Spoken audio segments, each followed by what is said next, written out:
You buy car, you dey oppress. Ṣé ti tọ́jú ilé? You get car, family dey suffer.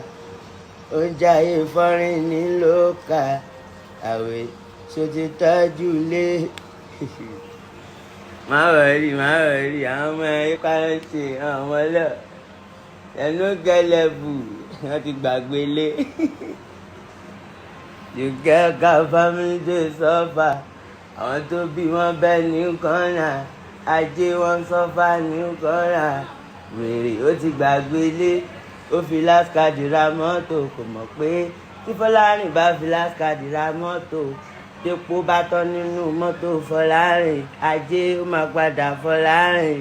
Afẹsẹ̀ rìn ó máa fẹsẹ̀ rìn ní because kò Bọ́lájí. Má wọrí, it's Bọ́láyanká àti Bọ́láyan.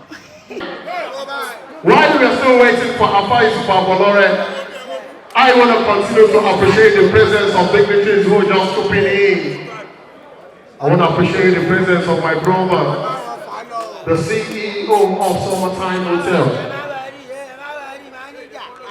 the CEO of Summer Postman Marketing Company Nigeria Limited.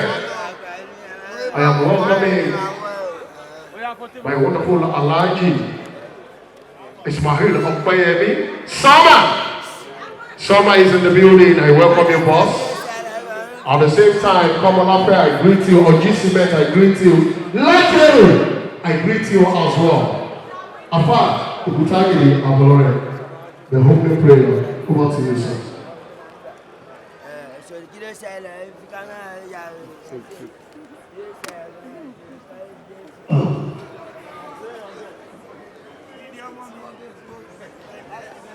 أعوذ بالله من الشيطان الرجيم.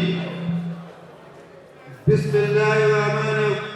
أعوذ بالله من الشيطان الرجيم. بسم الله الرحمن الرحيم. أعوذ بالله من الشيطان الرجيم. بسم الله الرحمن الرحيم. أعوذ بالله من الشيطان الرجيم. بسم الله الرحمن الرحيم. اللهم صل على سيدنا محمد وعلى آله